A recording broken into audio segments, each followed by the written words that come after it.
Rich billionaire sneaks mistress into his private yacht, but pregnant wife shows up unexpectedly. Billionaire Adrian Harrington seemed to have everything: a gleaming empire, the admiration of high society, and a loving wife who was expecting their first child. Yet beneath the polished marble floors of his penthouse and the luxurious deck of his private yacht lurked a betrayal waiting to erupt. Little did Adrian realize how swiftly his life's illusions could shatter. A clandestine trip with his mistress ignites the tinder of suspicion, drawing his pregnant wife, Felicity, into an explosive confrontation under the blazing sun. In this roller coaster of secrets and scandals follow the startling twists as fate exacts its powerful, merciless revenge. Adrian Harrington was born with every advantage life could offer. Heir to the sprawling Harrington family fortune, he inherited a string of luxury hotels scattered across continents, each more lavish than the last. As a child, he had roamed the halls of the Harrington Grand in London, delighting in the echoes of clinking glasses and hushed conversations that took place in the lobby below. Now, in his early 30s, Adrian was not only managing the family empire but expanding it into new realms: shipping, finance, tech startups, and some rumored shady ventures on the side. On a balmy summer night, the private dining room at the Ritz-Carlton in New York glowed with opulent candlelight. Glistening crystal chandeliers rained sparks upon the guests, illuminating the bejeweled throats and wrists of the city's elite. The annual Harrington Foundation Gala was in full swing, a luxurious event designed to show the philanthropic face of the Harrington Empire. Adrian, dressed in a custom-fitted Brioni tuxedo, seemed to glide through the crowd with practiced ease. His deep grey eyes observed everything: the swirl of champagne in crystal flutes, the discreet murmurs of power-laden conversations, and the occasional flash of cameras from the hired photographer. By his side was Felicity Harrington, his wife of 3 years. She was radiant, sporting a flowing evening gown in emerald that offset her chestnut brown hair. Although she was 4 months pregnant, she moved with a graceful poise that Adrian had always admired. Felicity had grown up in a more modest background, a daughter of a middle-class teacher who won a scholarship to study law at an Ivy League school. It was at a university fundraiser that she met Adrian. He was there as a major benefactor, and their connection had sparked immediately.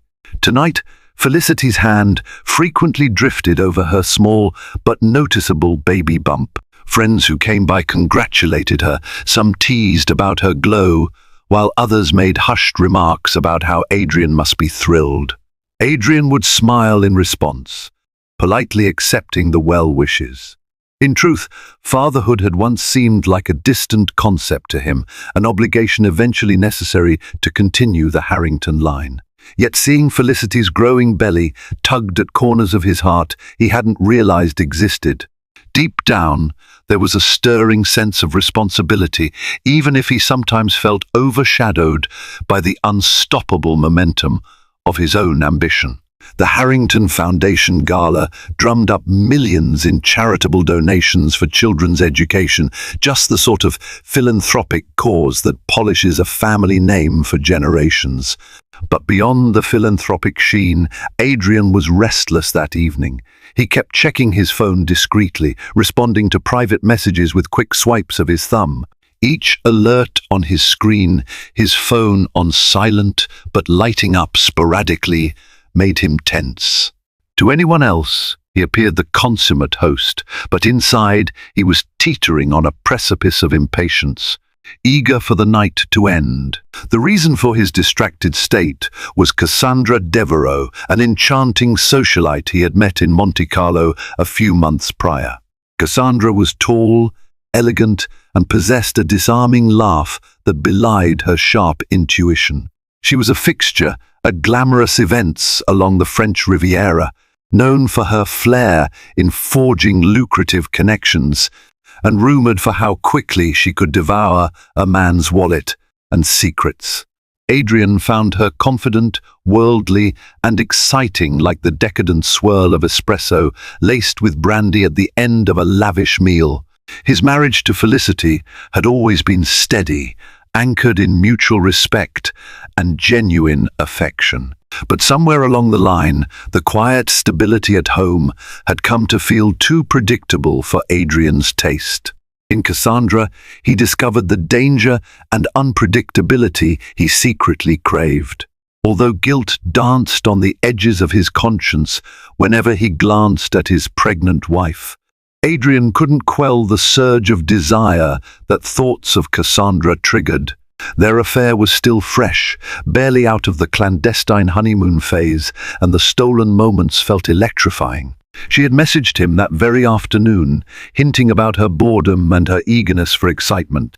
Adrian, always up for a thrill, had invited her on a spur-of-the-moment getaway aboard his prized super yacht, the Aurora's Embrace, which was currently moored in the port of Monaco. Normally, Adrian would never have risked scheduling such a tryst so close to the gala date, but his mind was awash with rationalizations. He told himself Felicity had been dealing with pregnancy exhaustion and was best left to rest. He convinced himself it was just a quick rendezvous. He would be back before anyone noticed. After all, the Harrington empire seemed so watertight, so bulletproof. He'd orchestrated many expansions, overcame fleeting scandals, and navigated the tabloids like a well-versed politician. Yet he never fully considered how the seeds of betrayal might sprout and twist fate against him. By the time the gala ended and the last of the guests departed, Adrian felt relief flood his veins. Felicity, tired and ready to go home, leaned her head on his shoulder in the limousine. Though he slipped his arm around her shoulders, he found himself thinking about Cassandra, her parted lips, the rustle of her satin dress. He had already planned to leave for Monaco within 48 hours under the guise of critical negotiations with international investors. As for Felicity, he assumed she would be content to stay in New York, preparing for the next round of prenatal checks. He would be back soon enough, with no one the wiser. Or so he believed. Within a day, Adrian had flown out on his private jet. Monaco's warm coastline greeted him as he arrived in the afternoon, the sapphire waters of the Mediterranean seeming to wink under the bright sun. The port was a spectacle of super yachts with white hulls gleaming in the harbour. Yet none drew as many admiring stares as Aurora's Embrace, a masterpiece of modern engineering, 280 feet of sleek design, multiple decks of extravagance, and a helipad perched on its uppermost level.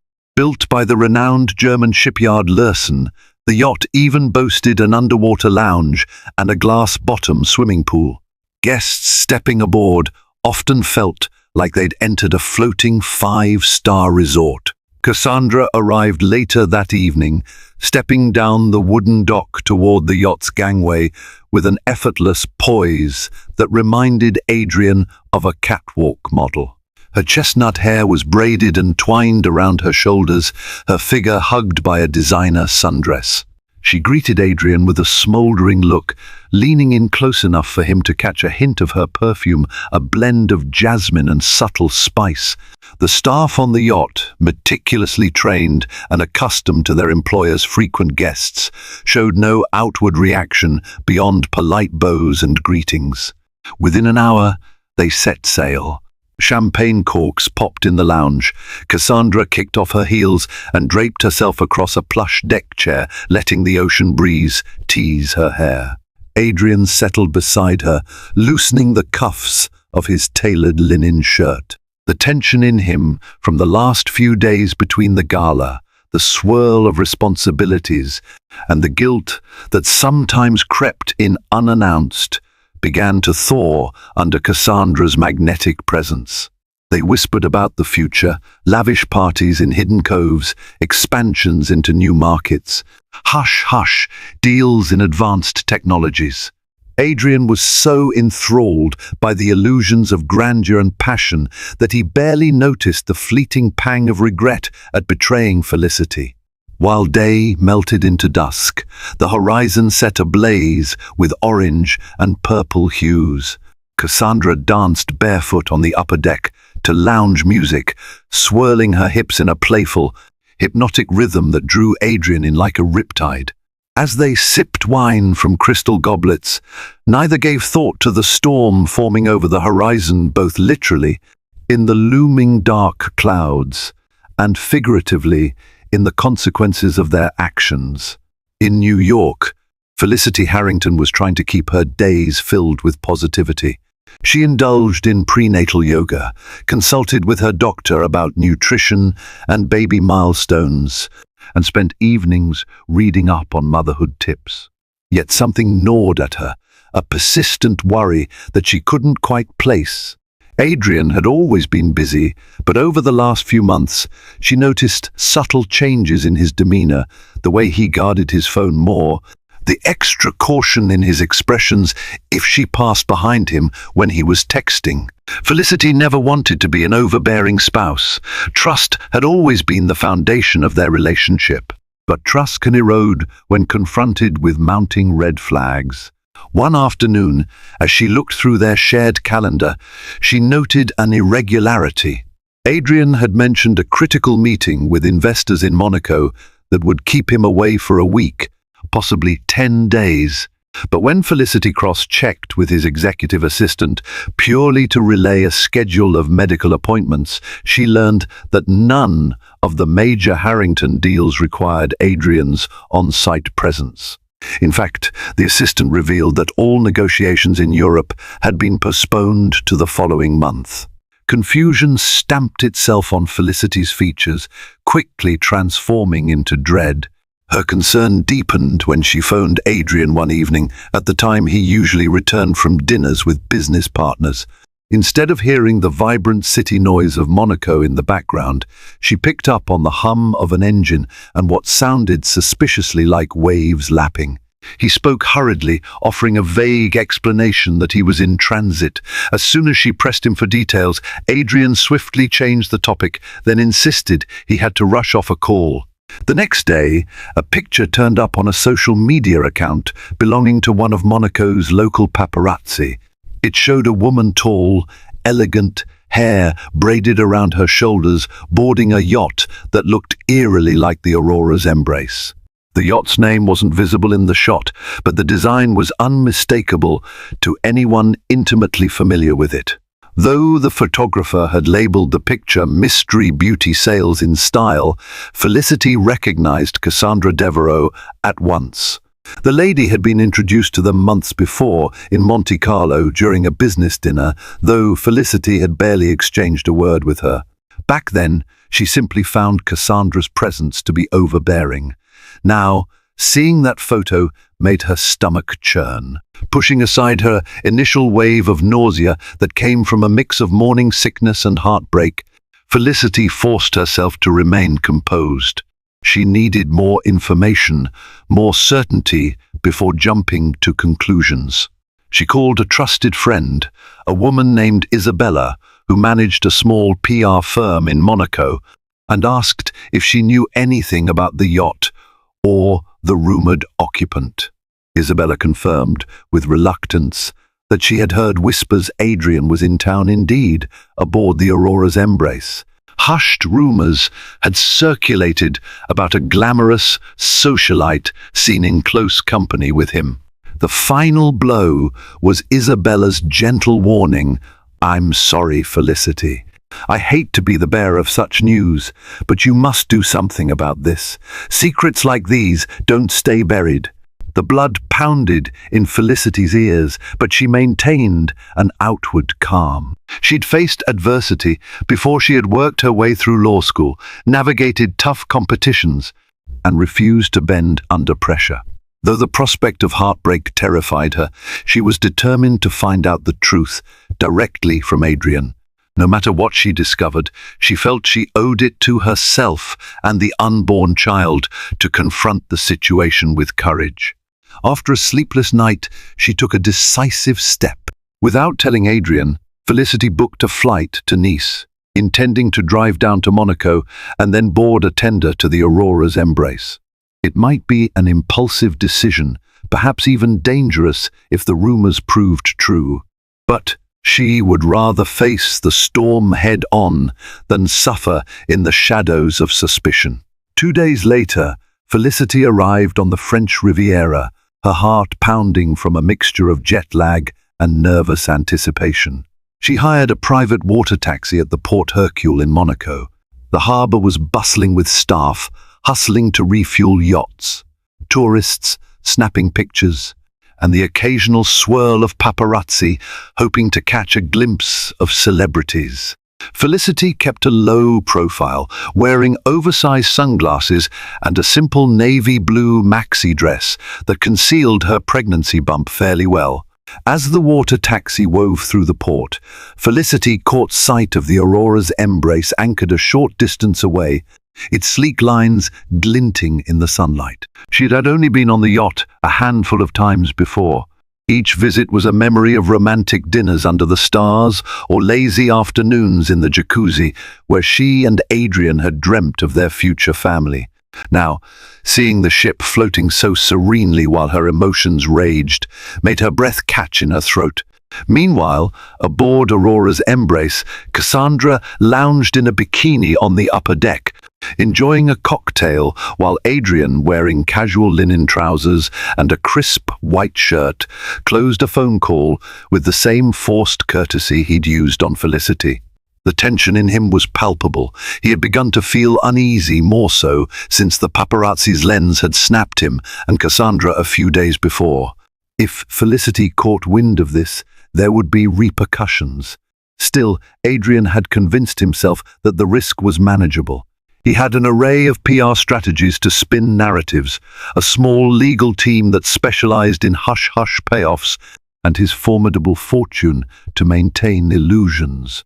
He just needed to wrap up this tryst, indulge in the excitement a bit longer, then return to his wife and salvage normalcy. Or at least, that was the plan. Suddenly, the helmsman informed Adrian that a small water taxi was approaching. At first, he thought it might be another business acquaintance, or perhaps a courier. He made his way to the deck rail, only to see Felicity step off the taxi and onto the lowered swim platform. For a moment he froze, panic lancing through him. Cassandra, alerted by the helmsman as well, emerged to peer down from the upper deck, her eyes widening. "Adrian," Felicity said as he rushed to meet her, "what is going on?" She wasn't yelling, but her voice was taut with heartbreak and anger. She removed her sunglasses, revealing eyes that glistened with tears she struggled to hold back. Adrian's staff, trained to remain discreet, looked away and pretended not to hear the confrontation, but the tension on deck was thick enough to taste. Felicity's gaze flicked upward where Cassandra stood, an exotic silhouette against the sky, wearing nothing but a bikini wrap. Even at a glance, the woman's presence on the yacht confirmed Felicity's worst fears. The pressure in Felicity's chest rose, and for a moment, she thought she might faint. She steadied herself by gripping the rail, refusing to be seen as weak in this crucial moment. Adrian's voice was low, trembling with a mixture of guilt and irritation. "Felicity, you shouldn't be here," he said. "I can explain." She let out a hollow laugh. "Explain what?" "That you're on a romantic getaway with another woman while I'm home pregnant with our child. Is there any explanation in the world that makes this all right?" Cassandra, perhaps sensing the drama was about to spiral, retreated to the main salon, giving them a semblance of privacy, though she lingered near the tinted windows to watch. Adrian tried to lower his voice, though emotion threatened to crack it. He reached out to touch Felicity's arm, but she jerked it away. "It's not what it looks like." Adrian lied automatically, aware of how pathetic it sounded. "Cassandra is just a friend." Felicity's laughter was bitter. "Friends don't parade around in bikinis on your private yacht while your pregnant wife is halfway across the world. Do you think I'm stupid?" He glanced around helplessly. Let's just go inside and talk. We don't have to do this here, in front of the crew. Felicity shook her head, tears beginning to slip from the corners of her eyes. I'm going to get the truth out of you, Adrian, one way or another, and I don't care who hears it anymore. A hush fell over the yacht, as if even the sea was holding its breath. Felicity allowed Adrian to steer her toward the owner's suite. The large interior, which had once felt like a luxurious sanctuary, now felt like a hollow stage for the final act of a dreadful play. She sank into a sofa, her shoulders squared as she fixed her husband with a look that demanded answers. Adrian ran a hand through his hair, pacing anxiously. Felicity, please, sit down. I am sitting, she replied icily. Now speak. His eyes darted to her midsection, and a wave of guilt threatened to drown him. There she was, carrying his child, and he was entangled with another woman. He inhaled shakily. It started a few months ago, he admitted. Cassandra and IWE were drawn to each other. It was an impulsive mistake. Mistake? Felicity repeated. It looks more like a continued affair to me. Adrian couldn't deny it. I didn't know how to stop, he mumbled, hating how cowardly he sounded. She offered excitement. Everything with you and the baby started to feel so overwhelming. Felicity's anger flared. So your solution is to escape with another woman? Do you realize what this is doing to me, what this could do to our child? He winced. I'm sorry. I never wanted to hurt you. I lost my head. Pain radiated through Felicity's chest. Every breath hurt like a shard of glass.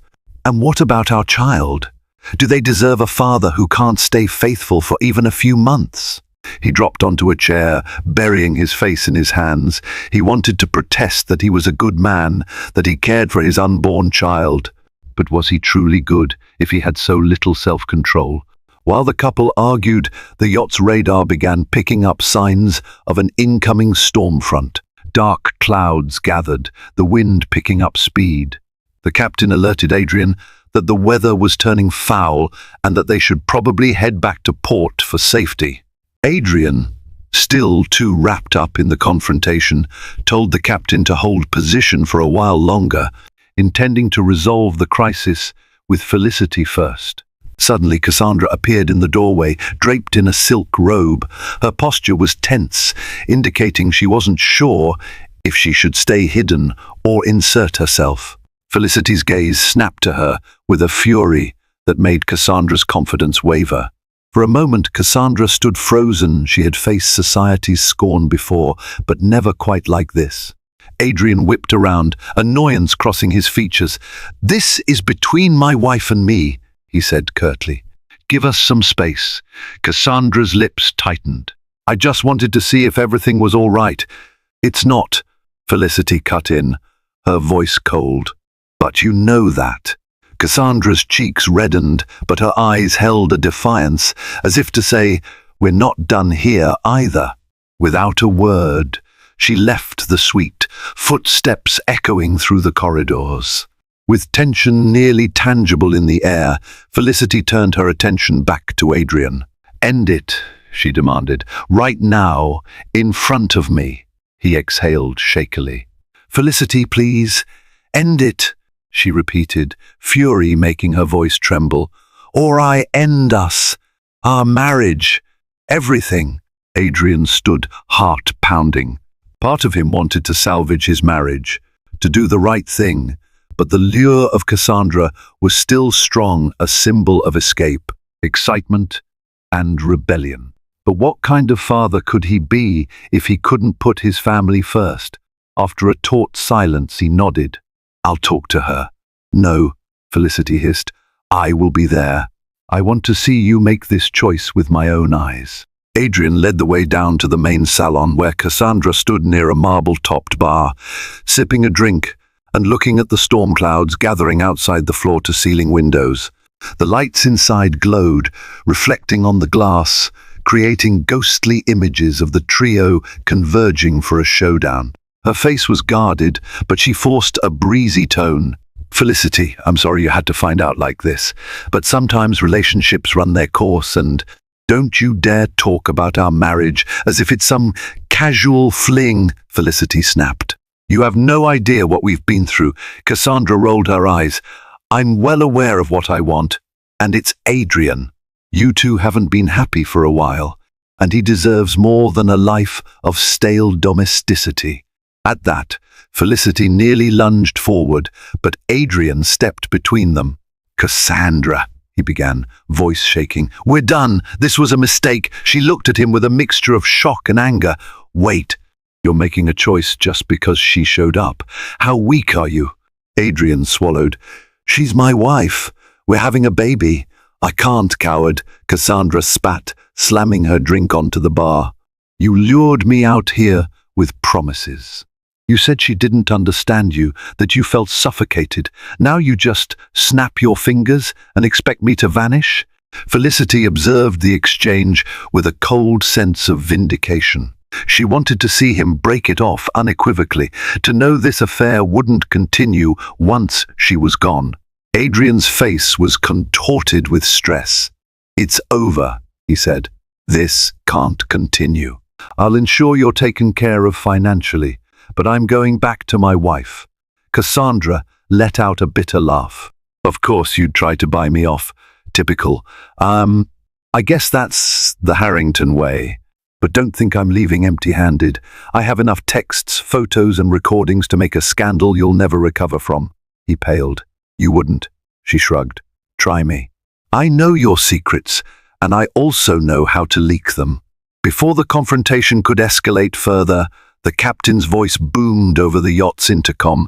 "Mr. Harrington, we need to head back. The storm is intensifying quickly, and conditions are becoming dangerous." Lightning flashed across the sky, illuminating Cassandra's defiant expression and Felicity's tearful fury. Thunder rolled in the distance, and the wind rattled the yacht's structure. Adrian glanced at Felicity, then at Cassandra, torn between his crumbling illusions and the reality that was about to swallow him whole. "All of you go to your cabins," the captain continued. "Urgent. We're turning around." Felicity felt a surge of exhaustion wash over her.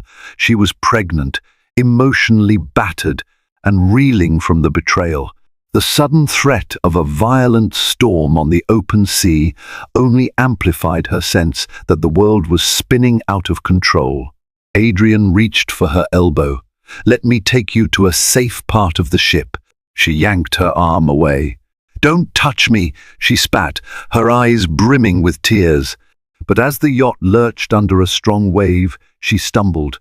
Reluctantly, she let Adrian steady her.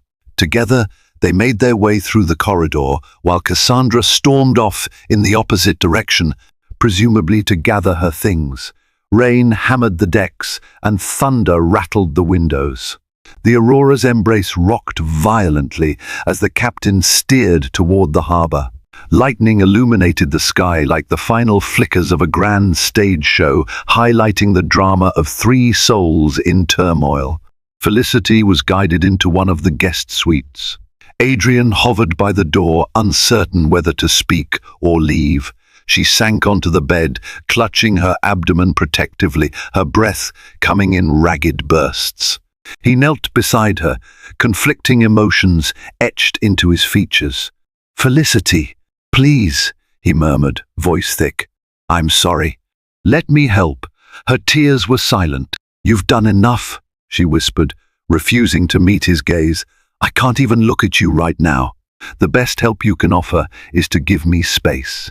Adrian rose, wrestling with shame and regret. He left the suite, stepping into a corridor that flickered under emergency lighting. The yacht's stabilizers strained against the raging sea. Adrian made his way to the bridge, where the captain shouted instructions to the crew. Sheets of rain battered the windows, but through the storm's ferocity, Adrian spotted the faint lights of the harbor.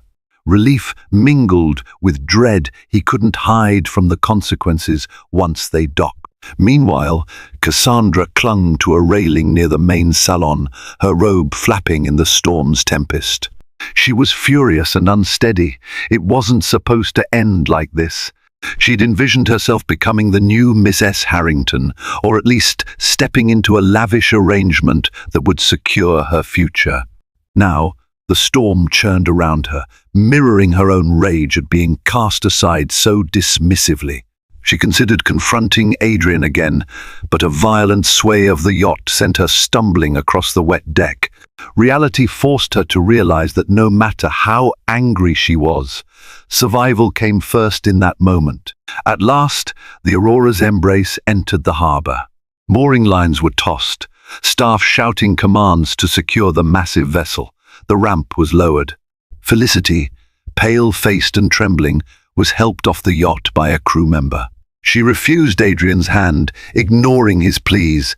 Cassandra, still furious and refusing to be overshadowed, marched past him, turning her head away in contempt when he tried to speak. A small crowd of onlookers had gathered, partly because of the storm, partly out of curiosity for who might be disembarking this high-profile superyacht in such dramatic weather. Cameras from persistent paparazzi flashed, capturing glimpses of Adrian Harrington standing in the pouring rain, his hair plastered to his forehead, his expression desperate. Felicity, soaked but composed, quickly ducked into a waiting car with tinted windows. Cassandra, in her robe and carrying a designer handbag, hurried off to find her own transportation, but not before some paparazzi shouted intrusive questions about her identity. Adrian was left standing on the pier, drenched, stormwater seeping into his expensive loafers. He felt the electric shock of cameras capturing his humiliation. Even the heavens raged against him tonight. Something in the pit of his stomach churned with fear. Cassandra had threatened to expose him, and Felicity seemed determined to leave him. The magnitude of his choices weighed upon him like an anchor, dragging him to the depths. The scandal exploded faster than Adrian could have imagined. By the time he made it back to his suite in Monaco, notifications flooded his phone. A tabloid had snagged a photo of him alongside Cassandra on the yacht a few days before, but now there were new photos, Felicity arriving unexpectedly, the confrontation in the storm and the tense departure. Gossip sites buzzed with speculation that the pregnant Mrs. Harrington had discovered her husband's affair mid-voyage. Adrian's PR team scrambled to contain the fallout, issuing carefully worded statements about business misunderstandings and private family matters. But it was futile. Cassandra gave a paid interview to a notorious European tabloid, painting Adrian as a manipulative billionaire who had strung her along with lavish gifts and emotional promises. She released partial text transcripts suggesting that Adrian had confided in her about the claustrophobia he felt in his marriage and even questioned whether he was ready for fatherhood. Though some texts were selectively edited, the damage was done. Morally outraged social media users dragged Adrian's name through the mud. Meanwhile, Felicity fled to London to stay with her mother. Exhausted and heartbroken, she refused to see Adrian. He tried calling, texting, emailing, even resorting to flower deliveries, red roses, by the hundreds, only for them to be refused at the doorstep. She demanded space, focusing on her health and the baby's well-being. Her personal doctor in London assured her that the baby was fine physically, but Felicity's emotional stress was tangible. 1 week later, with the media frenzy at a peak, Felicity agreed to meet Adrian in her mother's modest living room. She wore a simple black dress. Her eyes, though red from tears, were steely. "I'll grant you one chance to speak," she said, "but that doesn't mean I'm prepared to forgive you." Adrian swallowed hard. "Thank you," he whispered. He took a seat on the couch across from her. "Felicity, I let my temptations get the better of me. I broke our vows. I was selfish, arrogant, and too wrapped up in my own desires to see what was truly important." He paused, tears brimming in his eyes. "I know saying sorry isn't enough, but I am sorry." She lowered her gaze. "I never thought we'd be here. We had promises, Adrian promises of building a family, a life together. I know," he said, voice cracking. "I know I've shattered your trust, but I still love you, Felicity. I want to be a father to our child. I'm prepared to do whatever it takes." She studied him quietly. The old Felicity, the one who believed wholeheartedly in love, might have jumped into his arms. But now she had to think of her unborn child first. "I need time," she finally said. "And if we do move forward, you're going to have to prove yourself in ways you never have before: therapy, marriage counseling, a full admission of your affair without excuses. Do you understand?" Adrian nodded fervently. Yes, anything. But as much as Felicity wanted to believe him, part of her remained guarded. She had scheduled an appointment with a divorce lawyer for the following week. She told Adrian as much, explaining that the outcome of that appointment hinged on whether she believed he was truly committed to change. Outside, paparazzi still lurked, and tabloid headlines continued to churn. Cassandra's story began losing traction only when the media found new prey in another celebrity scandal. The Harrington brand, once polished to a brilliant sheen, saw noticeable drops in stock prices, especially in its publicly traded arms. Analysts on financial networks debated whether the scandal indicated deeper mismanagement or personal instability from Adrian that could affect investor confidence. Board members voiced their concerns.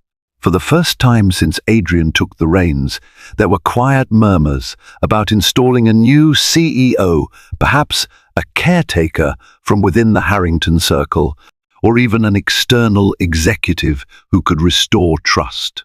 A month passed. Adrian immersed himself in damage control, hiring crisis managers who specialized in corporate and personal reputations. The brand's philanthropic endeavors were accelerated. New donations rolled out to children's hospitals, environmental causes, and scholarship funds.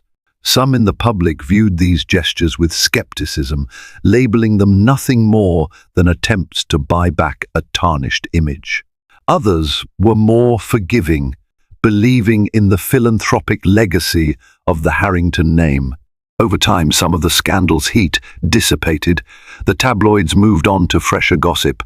Behind the scenes, though, Adrian fought a quiet battle to remain at the helm of his own empire. Dissenting voices among the board questioned his judgment, citing the fiasco with Cassandra as proof he lacked the discipline to uphold the Harrington family's sterling reputation. Some shareholders threatened to pull out if a more stable figure wasn't placed in charge. Meanwhile, rumors circulated that Cassandra had acquired partial knowledge of certain high-risk deals or questionable financial maneuvers that Adrian had undertaken to expand the empire. One whispered rumor suggested she might leak incriminating documents if not appeased. Adrian's father, who had stepped back from active management years ago due to health issues, summoned his son for a stern meeting. In a private corner office overlooking London's skyline, the patriarch confronted Adrian with a folder of evidence that the crisis management team had uncovered traces of hush money payments, shady offshore accounts. "Do you realize what you've done?" the older man said, voice trembling with controlled anger. "You've jeopardized everything our family built over a century, all for a fling." Adrian rubbed his temples. "I never meant for it to go so far. You have to believe me." "What I believe," his father said icily, "is that you're not fit to lead us through this crisis. The board is calling for you to step down as CEO for at least 6 months. They want a caretaker to stabilize operations. And if you fight this, you'll lose, because I'll side with them." It felt like a punch to Adrian's gut. His father had always been a guiding presence, but he had never threatened to remove Adrian from the Empire's leadership. For a moment, panic seized him. His identity was so entwined with being the man in charge, the unstoppable visionary. But here he was, reeling under the consequences of his own indulgence and betrayal. By the time Adrian left that meeting, he knew he was cornered. He could protest, but it would almost certainly result in the board forcing him out entirely. Or he could step aside voluntarily, preserve some dignity, and potentially reclaim the CEO role once the dust settled, if it ever did. As Adrian's career hung in limbo, Felicity's pregnancy advanced. One chilly afternoon, she was startled by the first robust kicks of the baby. The movement within her stirred a complex mix of emotions, tenderness, and hope for the life growing inside her, pain and anger at the father who had caused her so much grief. She and Adrian maintained contact, mostly through carefully worded phone calls. He had started individual therapy, along with couples counseling sessions they did remotely. She could sense, through his tone, that he was struggling with the shame of losing his empire, but also that he was making a genuine effort to change. After weeks of introspection, Felicity decided to see him in person again, this time with a marriage counselor present. The session took place at an upscale therapy office near Hyde Park in London. Adrian arrived early, wearing a simple black sweater and jeans, his hair unkempt, his face drawn. He looked older than his 33 years, burdened by regrets. When Felicity walked in, he stood, momentarily unsure whether to hug her or wait. She offered no immediate gesture, so they settled in armchairs around a low glass table. The counselor guided them through a series of exercises, prompting Adrian to express why he had strayed, and Felicity to voice the extent of her hurt. The conversation was raw, tears spilled from both sides, and at times Felicity thought she might walk out. But she stayed, motivated by the child she carried and the small spark of love that refused to die. Over time, the counselor directed them to chart out a path forward, trust-building measures, open communication, scheduled therapy sessions. Adrian would formally step down from the CEO role, prove he could manage a normal life without constant ego stroking from business conquests. Felicity, for her part, had to decide whether she was ready to see him as more than a traitor to their marriage.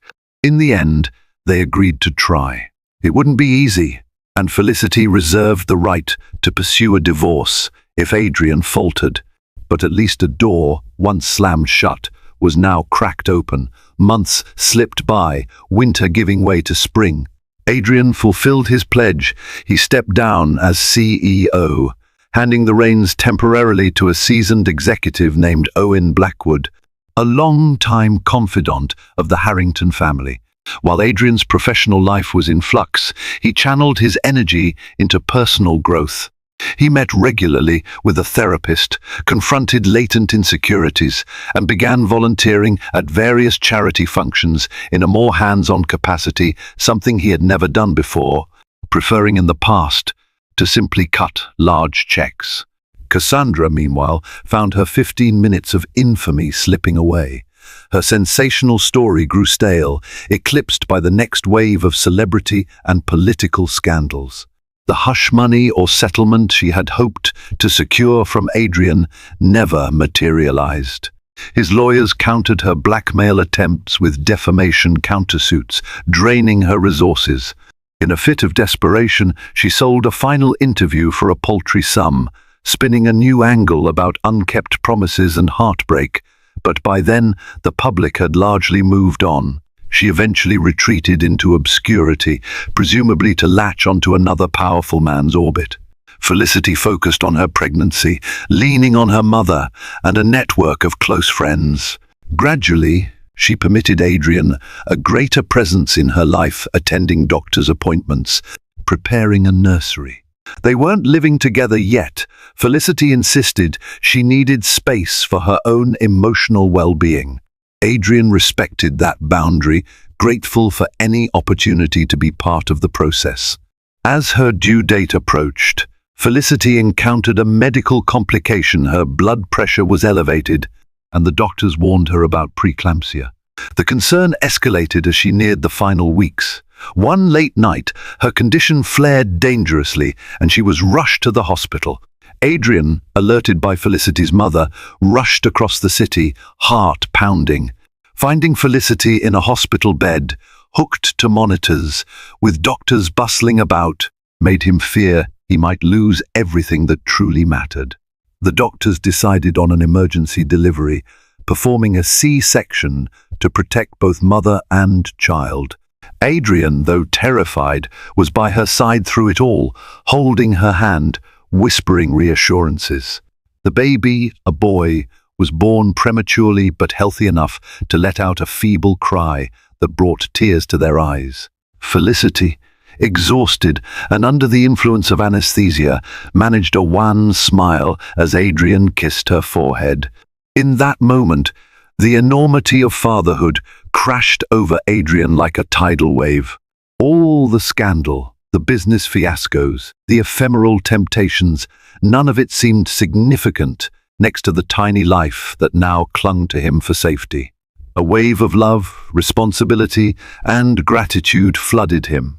With the birth of their son, James Harrington, a new chapter began. Felicity spent the next few weeks recovering, and Adrian took on responsibilities that once would have seemed beneath him, changing diapers, staying up through the night to soothe a colicky infant, learning lullabies from online tutorials. Each time he cradled James, he felt anew the weight of his misdeeds, how he had nearly thrown away this precious bond for a fleeting affair. Yet karma had one more surprise. Even though Adrian was reorienting his personal life, the financial repercussions of his scandal began to finalize. Owen Blackwood discovered that in the months Adrian had been juggling his affair, certain expansions were funded with precarious loans that left parts of the Harrington portfolio vulnerable. Adrian's abrupt departure from the CEO position caused a lack of investor confidence, and a chain reaction led to the collapse of a few major deals, draining millions. Lawsuits ensued from partners who claimed the Harrington Group had reneged on contractual obligations. Though the family fortune was far from destroyed, it took a substantial hit, forcing the sale of some prized assets, including Aurora's Embrace.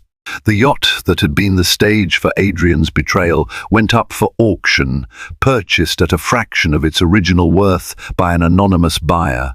Watching the images of Aurora's Embrace being towed away brought a bittersweet pang to Adrian's heart. Part of him mourned the loss of that symbol of luxury, but another part felt relief. The yacht had come to represent his darkest mistakes. Perhaps letting it go was the final step in moving forward. When the dust finally settled, Adrian had lost his role as CEO, at least indefinitely, and the empire was smaller, more consolidated. He faced ongoing legal battles to resolve the financial fallout, racking up enormous legal fees. The tabloids once again circled around the news that the Harrington family had auctioned off cherished assets, linking it to Adrian's scandal. The commentary was brutal, casting him as a cautionary tale of how personal failings could topple an empire. This indeed was the hard karma he had invoked, but through it all, one beacon of hope remained: Felicity and baby James. In the quiet nights, as Felicity dozed in bed and James lay sleeping in his crib, Adrian would slip into the rocking chair. He'd watch the infant's tiny chest rise and fall, and he'd silently vow to do better, to be the husband and father they deserved. Felicity, for her part, saw the changes in him. Though trust could not be rebuilt overnight, the cracks in their relationship were slowly being mended by shared moments of joy with their child. She had not yet decided if she would stay with Adrian permanently, or if, after a certain point, she might walk away. But her heart was not as hardened as it had been. Some days She allowed herself to imagine a future where Adrian truly redeemed himself. Finally, about 6 months after the scandal broke, Felicity agreed to move back into their London townhouse with baby James. They set clear boundaries, continued therapy, and began the arduous process of forming a new normal. Felicity, determined to remain financially independent, took on part-time consulting work for a law firm, refusing to rely solely on the Harrington name. Adrian respected her wishes, focusing on healing the family's finances in smaller, more ethically transparent ways. He no longer indulged in any illusions of grandeur. The affair was a sobering reminder that everything he had taken for granted could vanish with a single poor choice. Late one evening, after Felicity finished feeding James and put him down to sleep, she found Adrian in the living room, surrounded by papers. They were documents related to philanthropic plans, a foundation for single mothers, a scholarship fund for disadvantaged youth. He looked up, a glimmer of earnestness in his eyes. "I've been thinking," he began. "I want to focus on giving back, not just to repair my image, but to use our resources in a way that actually makes a difference." Felicity took a deep breath, absorbing the sincerity in his tone. "That's admirable," she said quietly. "I hope it's real." He nodded. "It is. I've learned the hard way that money and power mean nothing if you can't respect and care for the people who matter." She studied him for a long moment, then sat beside him, placing her hand over his. "Then let's see how this new chapter unfolds, Adrian. For James, for us, but especially for you to become the man you claim you want to be." In that silent exchange, an understanding passed between them, fragile but genuine. Their love had been tested by betrayal, battered by a scandal that shook their empire, and tempered by the forces of karmic retribution. Yet it still flickered, perhaps a testament that second chances are possible if both hearts are willing to work for it. And so our tale of betrayal, heartbreak, and redemption draws to a close.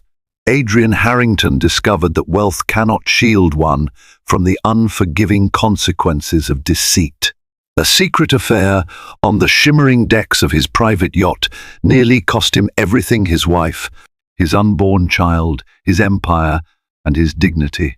Felicity, with her unwavering resilience, bravely faced the storm and confronted the truth, ultimately forging a cautious new bond where trust would need to be rebuilt, brick by fragile brick. Though Adrian's fortune and reputation were deeply shaken, the greatest wealth he found was the chance to embrace fatherhood and strive to become a better man. Thank you for listening to this dramatic saga of lies, love, and the unexpected twists of karma. If you enjoyed this story, please hit the like button, share it with friends, and subscribe to our channel for more gripping tales. Your support keeps us inspired to bring you more storytelling adventures.